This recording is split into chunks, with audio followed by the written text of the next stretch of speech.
mindset is key, but you got to have more than mindset. I mean, we can't have a world right now where you just go, well, my mindset's I'm an expert, so I'm an expert. No, bullshit. No. You have to have a skill set. Yeah, unbelievable. Unbelievable. What a foolish word. A rude and disrespectful word. We think we use it to flatter and give credit to. Wow, what an unbelievable play. What an unbelievable film. What an unbelievable act of courage. What an unbelievable sunset. Now, why would we define things that are incredible and awesome, things that actually make us believe in them more, with this pillar of antinomy?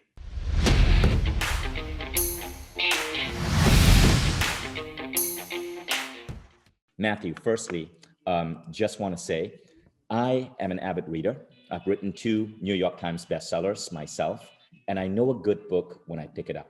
And when I first read that a Hollywood actor wrote a book on the art of living, I thought, okay, I mean, Mathew McConaughey is an amazing guy, and the book is probably going to be fairly basic for someone who is deep into the craft of personal growth. But when I read your book, it's become my favorite book of the last 12 months. The quality of the prose, you are a true poet, man, but also the wisdom in the book is captivating. And I would tell anyone out there that if you're looking for a really good personal growth book, Greenlights will keep you hooked. I'm glad it landed on you. You know, it's been, you go write a book, you know, it's very personal, you share it, any piece of art.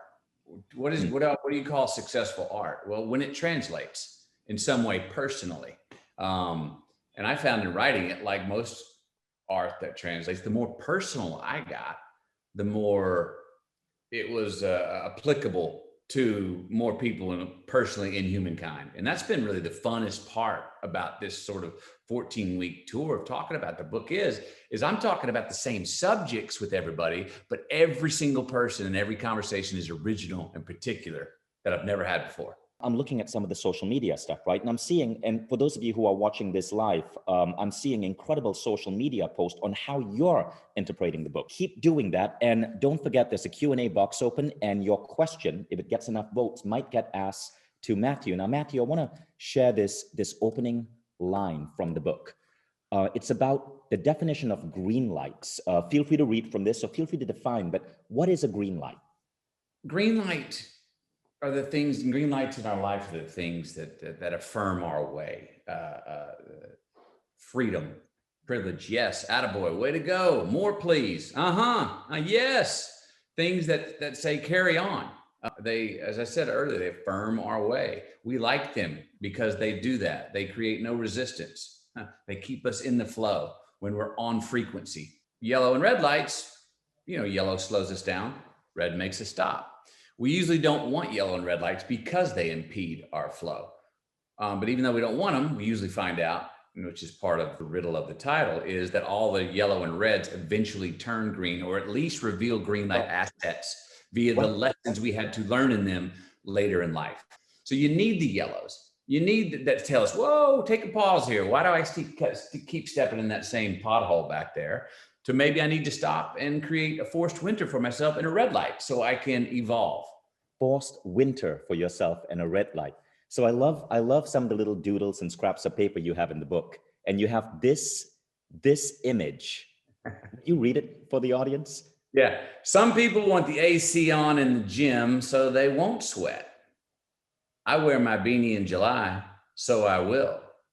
Now, mind you, I'm speaking about the American July when it's hot. So think of, if you're in Australia, think of your December when it's 45 Celsius. So yeah, I've never understood.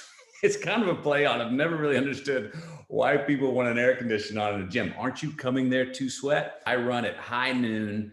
My favorite runs and exercises are at high noon when the sun is at its hottest in the middle of the summer, because I generate a sweat that much quicker. Always have. So one of the things you mentioned, green lights, it's about finding green lights, right? Now, going back to this quote, you mentioned catching more of them in the future can be about intuition, karma, fortune. And I wonder, what is so Lisa Diaz, who's with us today, I actually want to bring up a member of the audience, because Lisa sent me this beautiful Instagram message, and she had a question for you. And it has to do with the power of our mind to generate green lights. Lisa, I'm gonna bring you live to ask this question to Matthew, okay? So I hope you're ready. Hi, Vishen McConaughey. Very nice to meet you. Hello. My name is Lisa Diaz. I was born and raised in the Dominican Republic. Grateful and blessed, mindful, Mind Valley student here. I must say I did not read your book, but I listened to it, and it was such a treat. It's a must listen, definitely. So one of the phrases at the beginning of the book that really caught my attention and connected with me was the one that you said, that you have enough proof to confirm that the universe is conspiring to make you happy. Yeah. So as a parent, I'm a single mother of two young children, a 12-year-old daughter, Victoria, and a 5-year-old son, Nicolas. I'm wondering, what practical techniques do you use at home, you and your wife, Camila, to pass on that growth optimist mindset to your children so they develop the skills to catch those or to convert those yellow and red lights into green ones? Yeah. And, my kids are Levi's 12, Vita's 11, and Livingston's 8. So we're in the middle of it. I haven't gone through adolescence yet. So we are trying to, they've been born into a very affluent life. We have a nice house. Our pantry is full. We travel the world. And so how do we make sure that they still respect that, hey, today the sun rose again. That was not a guarantee for you. That's your first thank you. Oh, you got out of bed, you got a hot breakfast. Hey, that's not a given. All the way up to you have clothes, you have food, you have access to education. We can get a toy. Hey, we can go surf, or you can go ride a bike, and we can go do that. And we can all gather together and have dinner and bring your grandmother here because we have the ability to do that because we're quarantined. We try to really lay out all the things to be thankful for, to not take for granted. Now, in context, whenever we travel, we try to go take them to places and see in places that don't have maybe what we have. So they're seeing, hey, what we have is not just a given. It's not just the mean. It's not like everyone can have the thing. Everyone has the ability or does have the things we have. So respect them. Also, I would say this, try to teach them, we use something, it breaks. We immediately go, well, let's get another one. No. Let's talk about maintenance. How do we fix that thing? To say, no, yes, we can afford to get another one. That's not the point. But can we fix that thing? Or just now we picked up 2 dogs. Okay, you got 2 dogs. This is a huge responsibility, okay? We got poop to pick up. We got stuff to clean. These things got to walk. And guys, I'm talking about a 20-minute walk. So that time where you maybe wanted to do some screen time, or maybe we were going to sit down and watch the show, you're going to miss that. Now, do you really want to take responsibility for this dog? Well, they're learning it. We're a month in. Whew, they're like, oh my gosh, I didn't know this was this much work. We're like, yes. So, just letting them know that things take maintenance. Relationships take maintenance. Relationships with ourselves take maintenance. We also I'm looking forward to how much they can become self-reliant and enjoy their own company. And I think this quarantine time has helped with that a lot, because they haven't been able to go engage with friends in a physical fashion as they have. So they've become better friends as brothers and sisters, but also trying to say, hey, that hour in your room alone, how was that? Hanging out with you, because you're the only one you're stuck with. So you better try and get along with yourself, which I think I bring that up a few times in the book, that, got to respect yourself. You're going to respect others. Trust yourself. You're going to trust others. And I like my solitude, and I've not always gotten along with myself. I don't think anyone does, but when I'm hanging with me and don't get along, I know it's good time to spend, and I need to stay with myself solo until I do get along and shake hands with me. So we just, start off with trying to not take for granted and make sure the kids don't take for granted the things that they have. Amazing advice, Matthew. Lisa, thank you. And Matthew, on that note about having your kids spend time by themselves in the room, in the book, there's this intriguing idea that you speak about called the walkabout. Yeah. Okay. And you say this, we all need a walkabout. We need to put ourselves in places of decreased sensory input so we can hear the background signals of our psychological processes. Let's talk about the walkabout. The walkabout. Look, today more than ever, social media, phone calls, meetings, it's incoming frequencies are everywhere. And it's awesome. They're awesome tools. So we're more connected than ever before. But in the midst of that, we sometimes lose our baseline, or what's our theme? What's our, it's like we're in this world of, sell me in 15 seconds. You know what I mean? You got to catch me right with whatever you're coming at me with in the first 15 seconds, or I lose my attention span. Our attention spans are getting shorter. All right. So the walkabout, take a walk without even maybe a destination, or just pick a point and go off and get where you'll see what happens. Everyone will see what happens. You start to reach for that phone. Wait, I don't have the phone. Don't take your phone on you. You start to want to talk to a friend, or you maybe I want to get in my car. Whatever crutches we have, they begin to reveal themselves. And as you start to go, oh, I don't have those. I'm just going to be listening on my walkabout, dealing with what I can see, what I can hear. That's good time, because the frequencies and all the treble noises are going out, and we sort of lay into our baseline. We hear the music of our own soul, and our heart's talking to our heads, and we have a longer thought process. That's why I call it a baseline. It's a longer thought process, more meaning to a longer story that we're living, or how we're seeing the world, or what decision we want to make. So it's much more legato. A walkabout will bring back the legato in the music of our life, rather than all the staccato, which is back to back to back immediacy and all the impressions of frequency that we deal with daily. So a walkabout, it's an Australian term. Aboriginals do it. You take off, and it's basically a form of putting yourself in a place where it's quiet, where you can receive the truth. I think the truth's all around us all the time. We're usually not in a place to receive it. You take a walkabout and you get out where you've gotten rid of all the noise and frequencies in your life, the truth will then land. You can hear it and see it for the first time, and it'll land on you like a butterfly with a lightning bolt. Now, I like that. I like that. There's this beautiful line from your book about recognizing truth. Would you read it for us? Yeah. God, when I cross the truth, please give me the awareness to receive it, the consciousness to recognize it, the presence to personalize it, the patience to preserve it, and the courage to live it. That's chronologically, from my experience, what can come from a good walkabout. The first move is the stepping out of the door to go on the walkabout, to put our place in the place to where the truth can land on it. Then we're in a place to receive it. Then there's a consciousness. Then we have to ask ourselves, well, wait, what's that mean to me? What's it coming to me for right now? Once we personalize it, we feel the ego with it, which is good. Why is it for me? Which is, I think, it needs to be personal. And then it is, okay, well, now I need to preserve this. So it's going to take some patience. And then comes the hard and fun part. The courage to take it back into the noisy life, the coliseum of noise and frequency that we re-enter after it crosses us. And that's the fun and hard part. And that's something I noticed about what you shared in the final chapter of the book about how you wrote the book. You said you spent 2 weeks in a desert, 2 weeks in a pine forest, 2 weeks by a river where you learned to swim. And I was struck by your level of memory. Quotes that you heard in Mali, situations that happened in the Amazon rainforest years ago, conversations with your brother. And you mentioned how you'd been writing everything down, journaling, writing things down. Is that a regular habit? Do you constantly write down or journal what's going on with your life? Now I carry it with me on a phone, but it used to be a journal, or it used to be a beer koozie or a matchbox, or I'd always have a pin on my necklace. And before mobile devices, I'd have the pen and I'd just write it on my arm, and then ask somebody, I'd come home and transcribe it off my arm at the end of the night or at the end of the day, whatever I'd written on my arm. And then it moved to, I carried a journal on me.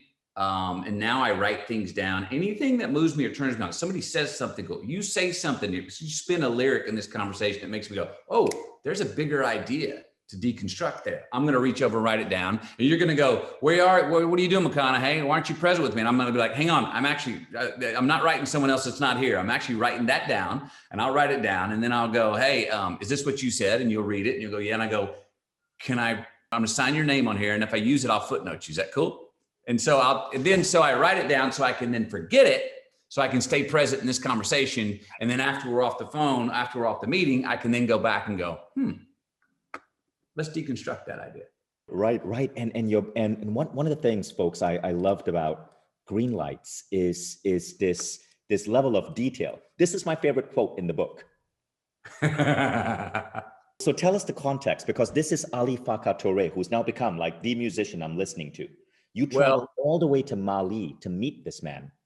Mali, yeah, which is chasing down the second half of a very particular dream that I had. And this is in 1999. I'm in Dublin. I have this dream again. It's the exact same dream I've had 2 times prior.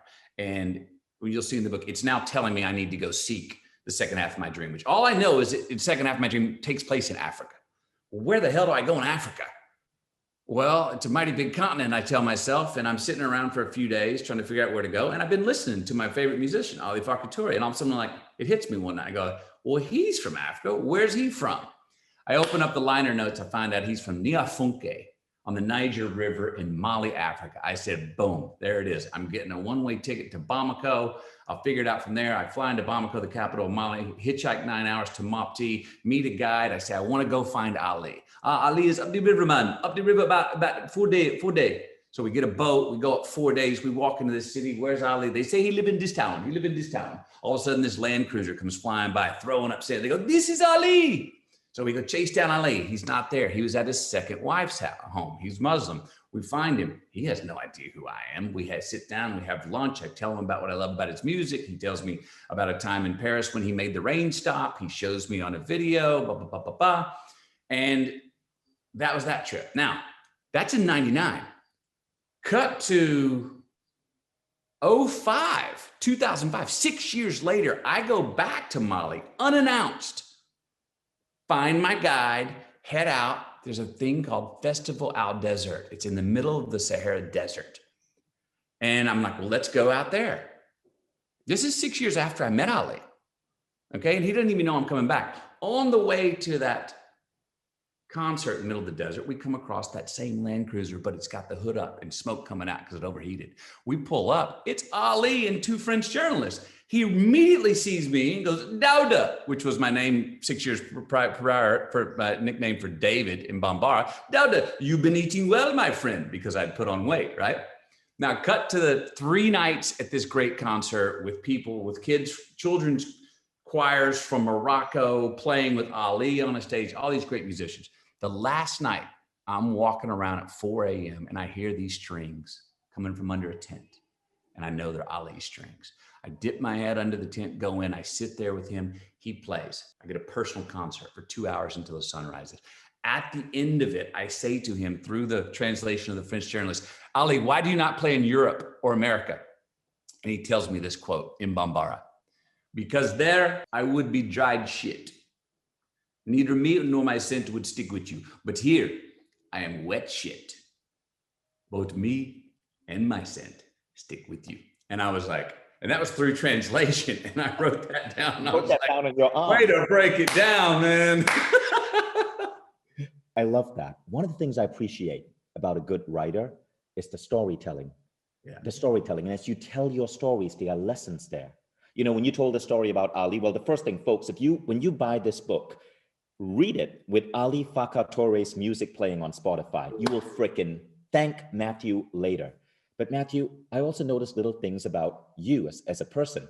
For example, that the guide, Isa, who showed you around, that you stayed friends with him. You ended up going to visit Greece to Greece with him recently. Yeah, and I find that ability for you, one of Hollywood's hottest stars, to just connect with everyone, something that we can all learn from. Let's talk about that for a moment, because you write a lot about that in your book, connecting with the blue collar, connecting with everyone. What is that gift that you have? Maybe if you go back to that earlier quote of saying, I'm convinced that the world's conspiring for me to be happy. I mean, I don't know if that's literally, technically, mathematically true, but I approach it that way. I've been told this. Look, you and I meet for the first time today. Mm-hmm. When I say hi to you, I'm giving you 100% of my trust until you prove me otherwise. Now I'm told, people tell me, no, that they go into situations, zero trust until you earn it more. And I'm going like, oh, geez, that sounds like a lot of hard work, man. I mean, come on, let's come in with a little bit of, hey, we both have an expectation. You're not going to try and pick my pocket. You're not trying to screw me over until you do, right?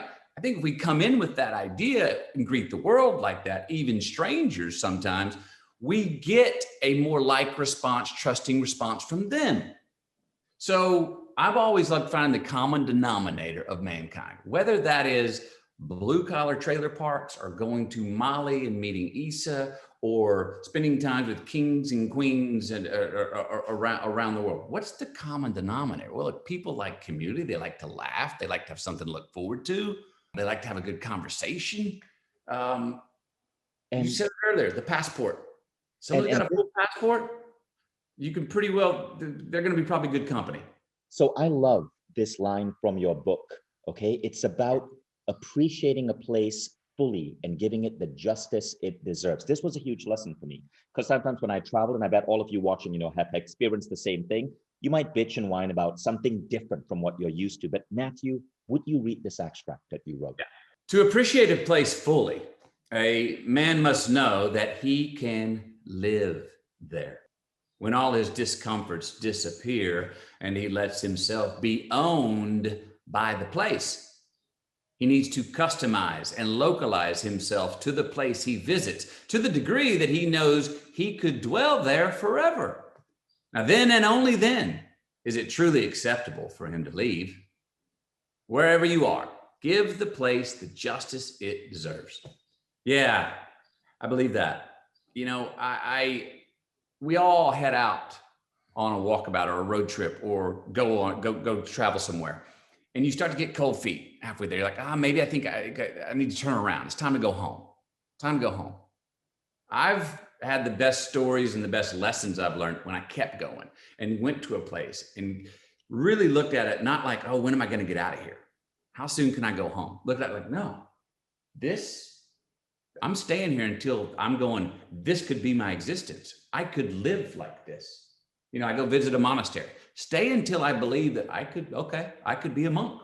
This could be it. Then and only then can I do that. Like the next day, once I realize that on trip, the next day, I think we go, well, now I'm free to go home because I'm not running from the place. Right. I already know I could be here. Now I have the freedom to go, stay or go. Go or stay. Now you've given it the justice. But if you're trying to get away from a place, I just want to get away from it, or I want to go back home, you haven't given the place the justice it deserves. One of the things I observed when I look at people who are just like crushing it, who are icons, who are doing incredible things, yourself, people who are great inventors, great entrepreneurs, they seem to dance this fine line between vision. They know what they want. They have these big goals, but they are blissfully happy where they are right now. Their bliss, their happiness isn't attached to that vision.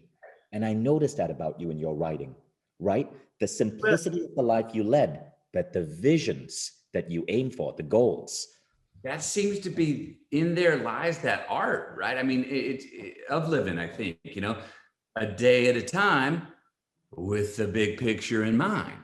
I mean, we all want to be heading somewhere, but if we're staring at that mountaintop, we're going to trip on the way. Right. And so, and I would say this, even now, my latest thought is really based on this, that I think we're all basically, if we could understand, we are chasing yet, and that we never actually get there. That yes, we want the vision, but when we get to the top of that proverbial mountain, it is not a ta-da moment. It is not now I've got it. No, by the time you get there, you've got double the amount of ambitions and opportunities and challenges ahead of you than you did when you started. And it's great because that means you've evolved. It means there's been some ascension to life. And I think my line now is stay in the race, commit to the chase. And if we realize individually and as a people that that's as good as it gets, meaning we're never going to reach our fully transcendent self. That's the point. We keep chasing it. We're never going to have perfect justice in society. That's the point. You keep trying to get it. You know, we're just tapping into the 11th percent. And if we can say, oh, the process, we stay in it. Yes, we want vision. We want to know where we're going. We want to write the headline first and go, I want to head that place. That's where I want to be. Well, you get there, the headline is not exactly as you wrote it before you took off.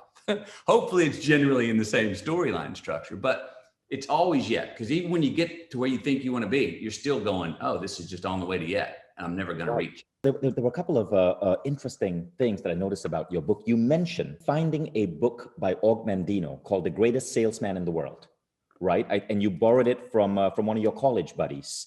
Yep. So I haven't read The Greatest Salesman in the World, but I did find this quote that reminded me of you. So I want to ask you a question. Yes. When you read this quote by Og Mandino, what comes to mind in terms of your philosophy? Great. So I'm here for a purpose, and that purpose is to grow into a mountain, not to shrink into a grain of sand.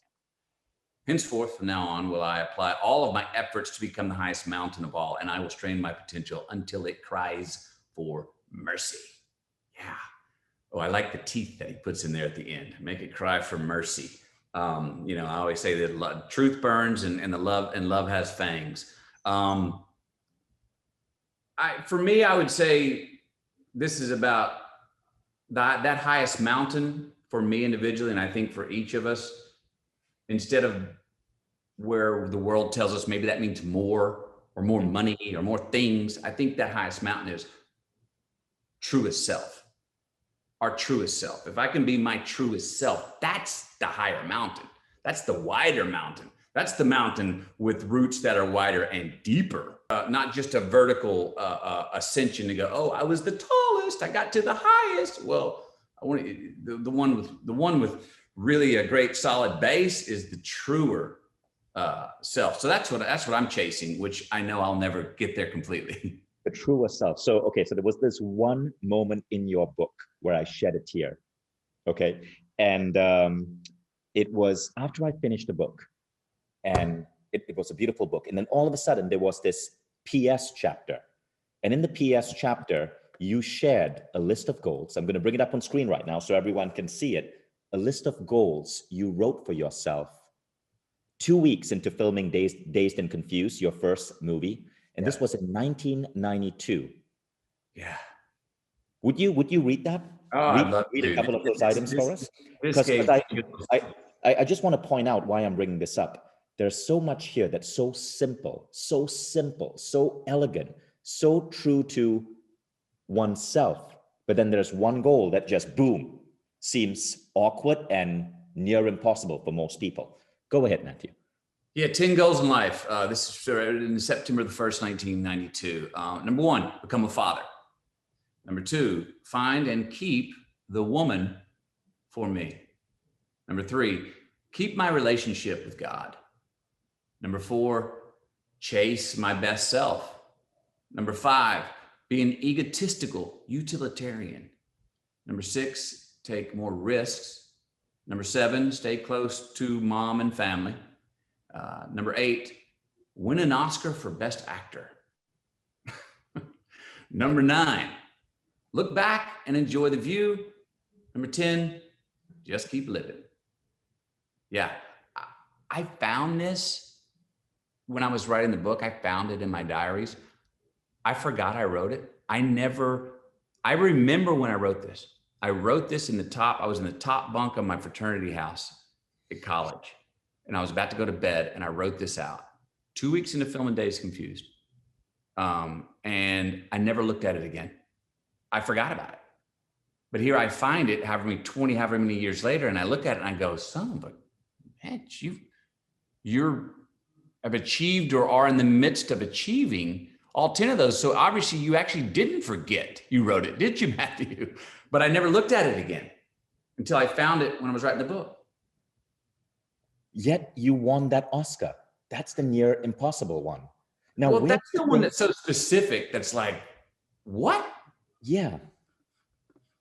And that one, 2 weeks into, here's the truth about that time. 2 weeks into filming Dazed and Confused, I'm still thinking, hey, this may be a one-off acting hobby that I'll look back for the rest of my life, go, oh, remember that little job you had in the summer of 92 in college? That one acting job? I'm still in school. I've got another year of school coming up. I'm not even admitting to my parents or friends that I may want to pursue acting. But then I see that and I go, well, you damn sure admitted it to yourself. But I was too afraid to admit it to someone else because I couldn't even dream that I wanted to be an actor. It was always like, even at that time in my life, it was like, oh, well, that would be a foolish pipe dream. That's a hobby. That's something you do on Saturday. Well, I look at that and I'm going, well, boy, subconsciously, you sure were committed to it. So there's this other really interesting concept that you speak about, the arrow and the target, right? And you wrote about this in your book when you spoke about the series of coincidences that led you to meeting the love of your life, the mother of your 3 children, Camilla. Tell us about the arrow and the target. Feel free to read from this, but I'd love for you to elaborate more on this. And sure. I wonder, what was that goal to win the Oscar? Was it the target or was it an arrow? Well, at the time, I believe it was a target. Would you mind reading? At the time, it was the target I was aiming for. But the fact that I never went back and looked at it and never thought about it, like, this is what I want, I got to get this again, it obviously became the target that was drawing the arrow. So I say here, the arrow does not seek the target draws the arrow. We must be aware of what we attract in life because it is no accident or coincidence. The spider waits in his web for dinner to come. Yes, we must chase what we want, seek it out, cast our lines in the water, but sometimes we don't need to make things happen. Our souls are infinitely magnetic. Yeah, this again is that little balance of, I think, in the art of living that we have to walk. It's like, what comes first, chicken or the egg? It's both. I look at things, successes in my own life, and many of them are when I wrote the headline first. I set the goal and I went after it. But just as many or more, surprisingly, are things that where I went off on the walkabout with not having any idea where I was going to end up, and I jumped off the proverbial cliff and said, I'm going to learn how to fly on the way down, and pulled something off and walked into the mystery of life and came out of it with a spiritual awakening and being a new man without any goal. So that's the two things. Sometimes, so sometimes you call it out and you go, I know exactly what I'm aiming for. I'm going to get it. Other times you go, no, I need to sit back. And you brought up me meeting Camilla.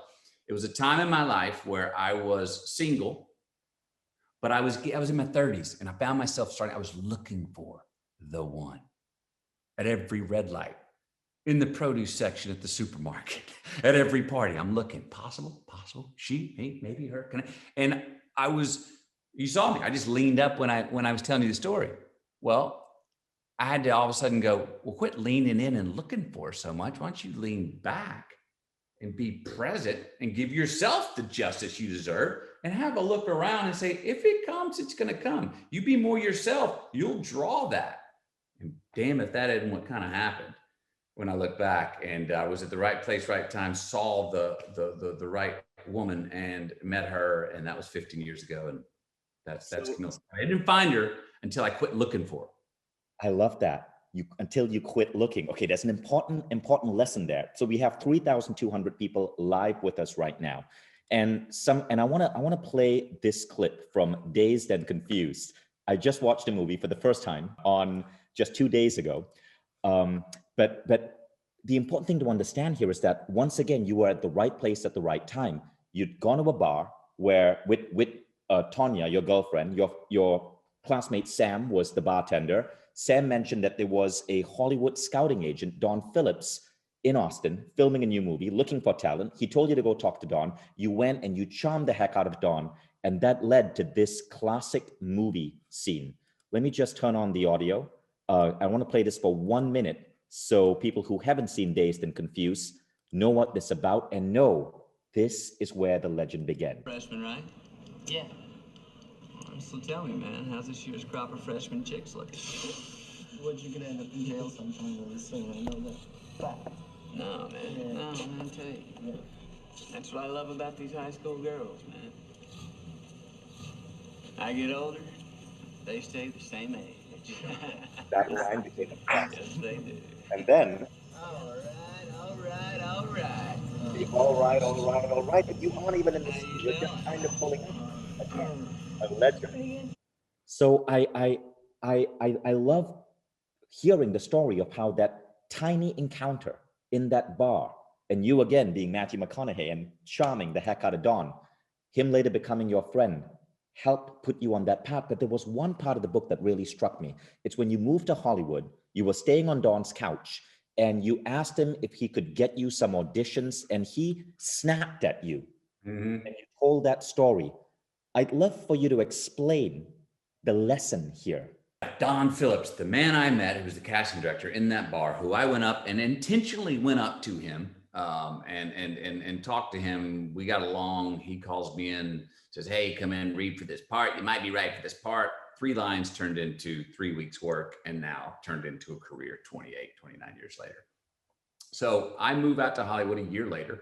Dazed Confused. I've been in the movie. I played Wooderson. It now has come out. Didn't do very well in the box office, but did well enough for people to go, I could maybe get a meeting for an agent now. I was kind of on the map as a possible outsider newcomer. And I'm out in Hollywood sleeping on Don's couch. I've only got a couple $1,000s. And I'm starting to get a little nervous going, man, I gotta get the job.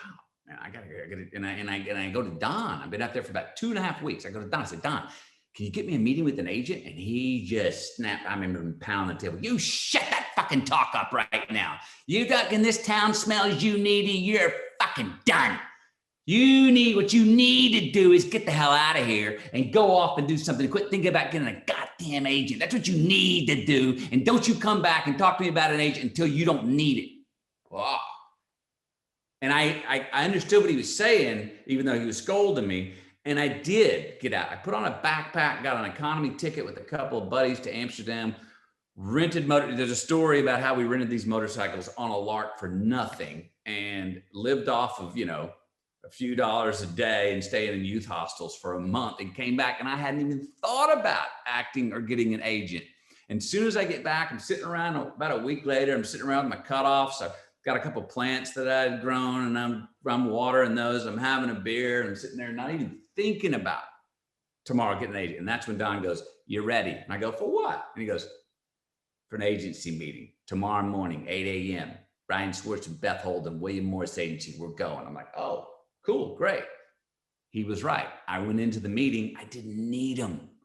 I went into the meeting. I was cool. I wanted him, but I also felt like they were getting a catch with getting me. I had confidence again, and in that meeting, that's what probably got me signed. That reminds me of a spiritual idea from the Reverend Michael Beckwith. He calls it the law of resonance. He said, the universe doesn't give you what you want. It gives you who you are.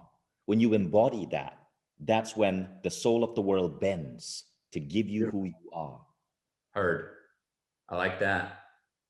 Now, at the same time, it doesn't mean you just sit back, because you've been hustling since you started. There's this beautiful story in your book about how you went up to the dean. You were missing tons of classes in film school in Austin because you were actually out there producing, hustling, doing auditions. Tell us that story. Yeah, so I'm in the honors. Now, mind you, let's go back to pre-hustle. How do I get into film school? I don't have a film. I don't have any art to show anybody. And I'm headed towards law school, but I have a 3.82 out of 4.0 GPA. Really high numbers, high enough where the film school says, well, geez, that high of a GPA, let's take this guy in. So I get in, I'm in the honors classes. I get an agency. I'm starting to dabble in like maybe a little hand modeling, maybe go on auditions for a music video here or there. So I got a pager on. Remember the pagers used to have in the 90s? They beep and they tell you, oh, well, I'd be in class, my honors class, studying film. And my pager would go off and they go, can you be in Dallas in 2 hours for a audition for Dwight Yoakam? And I'll be like, I'm out of here. And I'd get up in the middle class and just go. Well, I started missing quite a few classes, and the dean calls me and goes, look, you can't, this is an honors program. You can't just keep stepping out of class. And I go, Dean, I'm not just pissing off out there. I'm actually chasing down practical work, experiential work that you're teaching me that I'm learning in class, and I'm chasing it down in real life. And I go, look, man, if I just show up, if I tell you I'll be here for every exam, can you just give me a C? just enough to pass. And he just goes, didn't say a word. Well, I continued to chase my pager. I continued to go out and try and get auditions, missed a whole lot of classes, but showed up for every big exam. And at the end of that semester, I got C's across the board, straight C's. Oh, so quietly, he understood what I was saying, that I was out there practically pursuing life, experiential learning for what I was studying in the classroom. I love that. I love that. You and I bet you're probably in the area of film, you're probably the most successful student in that class. What is your opinion on the current education system? Like, is it important to you that your kids have a degree? What do you think we need to change about the way we educate? Great question. And I'm challenged and concerned with it as you are, because I do think there's a new frontier. The education system has to be more than a knowledge factory. I understand right now my kids are younger. Look, yeah, learn your basics, read, write, arithmetic, learn these basics. I understand that. But when do we start? I think we can start sooner. The constructive reasoning, constructive argument, the why of doing things, the context of situations. Now, I always had this joke with a friend of mine who asked me, like, hey, why'd the Liberty Bell crack? And I always went, I don't know, but I passed that test. I did. I passed the test. I just don't remember the answer. What do I remember in my education? I remember the stuff I was learning, trying to hustle in film school, making C's because I was chasing my pager outside of the classroom, more than what I learned when I aced the test on the exam in the classroom. Do I think we need the test? Do I think we need to learn? Do I think we need the book? Yes, I do. But as I say, the College of Communication at school, where I'm a professor, to those journalism students, to those advertising students, if you're a journalism student and you've got a protest on campus, get the hell out of the classroom. Get down there and go cover it. So in the College of Communication, I'm telling everyone, get out of the class and go experiment. Now, today, the world's changing. Are we preparing? Kids, young men and women coming out of school need to be prepared for different job requirements than I did, or my brother did, or my other brother did, or our parents did. The school system's still kind of the same, though. We need to talk to the companies, talk to the tech companies. What do you need? What are you wanting out of our university? We need cities to talk to the universities within their towns and say, hey, can we get a little reciprocity? My goal is I would love to see cities hire more people that are out of the local university, because they're communicating with the professors. They're communicating with the regents and going, here's what we need. Here's what the skills we're looking for out of the young men and women coming out of your school. Can you help prepare them better? Can we help you prepare them better? Can we offer more interns instead of teaching the same old things that we've been teaching? Because I remember this, my oldest brother, who's 65, when he grew up, you were successful and you could get a job if you got a GED. That means you graduated high school. Well, when I'm in high school in 1988, I realized this GED doesn't mean anything. Well, very quickly, I realized that college degree doesn't even mean that much. There are 4.0 college degree, master's degree students out there out of work, jobless right now. Well, that tells me there's a gap between what we're teaching them and what we need in the workforce. We got to close that gap. There's this beautiful part of your book where you talk about how you decided after you had had a couple of big acting breaks that you were going to study acting, and you signed up for acting classes and you started studying acting, and somehow the act of studying acting broke your flow and the offers stopped coming in. So you had to revert that and go back to the non-educated actor, Michael McConaughey. Yeah. What are your views on mindset versus skill set? Because you had a great mindset and you started going for the skill set and it fudged everything up. Well, it fudged everything up early because there's a transition. Look, mindset is key, but you got to have more than mindset. I mean, we can't have a world right now where you just go, well, my mindset's I'm an expert, so I'm an expert. No, bullshit. No. You have to have a skill set. And so for me, I had a mindset. And then when I started to learn my skill set, we have to remember this. There's an awkward period when you start to learn the skill that you're innately good at. It's an intellectual thing. When you have an instinct of being good at something, all of a sudden you start to get conscious of what it is and you start to really learn it, it becomes an intellectual thing. It's in your head. Well, now you're thinking, now you're pausing, now you're considering, where before you didn't even consider, you were just naturally good at it.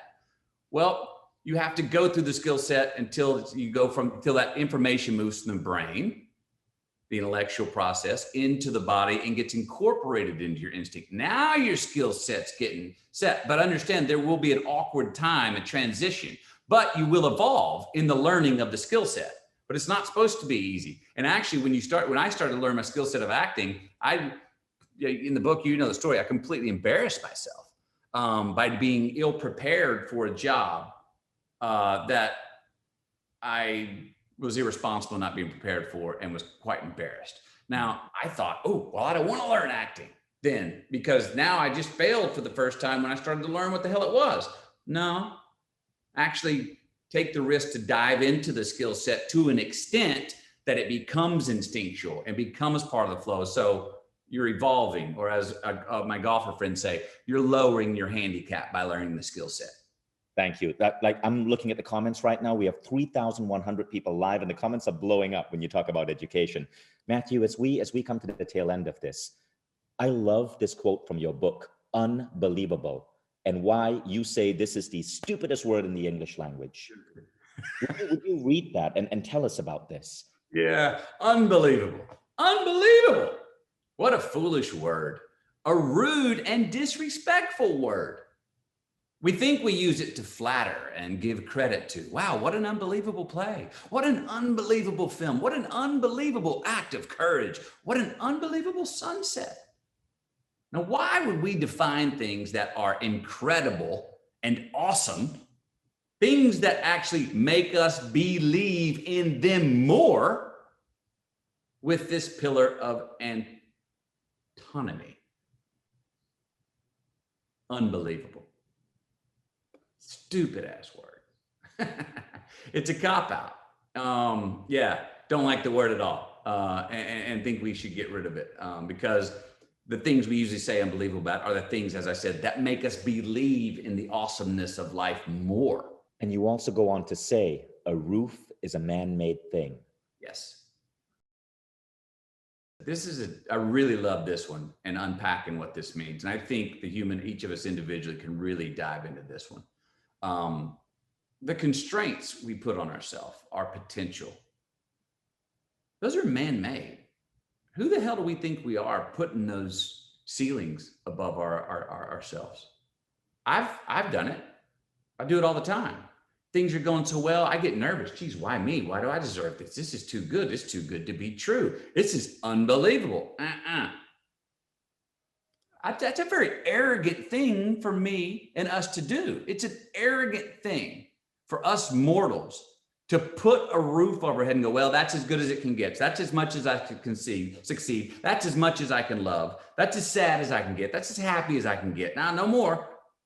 Again, we're just tapping into the 11th percent. To use the Icarus analogy, the wax starts to melt on Icarus's wings when he's flying too close to the sun. Most of the times we think our wax is melting on our wings because we're too close to the sun. There's still ice and snow on the ground. It ain't even close to being hot enough to melt the wax. We've got so much further that we can fly that we do not give ourselves the credit for. So take the roof off and say, no, this is not even close as good as it can get. I'm tapping into the 11th percent. Trust me, I trust that we have so much further we can fly than we even mortally give ourselves credit for. And to put a ceiling on ourselves is actually arrogant. Wow. Mathew, thank you so much for spending this hour with us. Very much enjoyed it, Vishen. Tell us about your not-for-profit, JK Living. Just keep living. Yeah, Camille and I started a program in Title I schools. Title I schools, for those of you that don't know, are lower income schools, high schools. And a lot of these young men and women, there's a 50% dropout rate in the school. They have come from a lot of single parent homes. There's a lot of gang violence in a lot of the neighborhoods. We give them a safe place to go after school, where they set a physical, goal, like I want to make the soccer team next year, but I'm not in shape, or I want to lose 3 pounds in 3 months so I can fit my prom dress. We're going to help you reach that goal. We have a nutritional goal. We help them eat healthier, meaning, okay, your mom bought 5 cheeseburgers for dinner again last night. Well, let's take the exact same amount of money, that $38 or whatever, and let's take you, instead of buying 5 cheeseburgers, let's go to this supermarket. We're going to get you some rice, some vegetables, some beans, and maybe a little bit of meat for the same price. It's going to be a healthier meal, and you're going to get to cook it together as a family. We also, they have to all do community service within their community. And then finally, the last thing, the halo over the curriculum is gratitude. They all sit in a circle at the end of each day, and they sit around and out loud say something to everyone that they're thankful for in their life.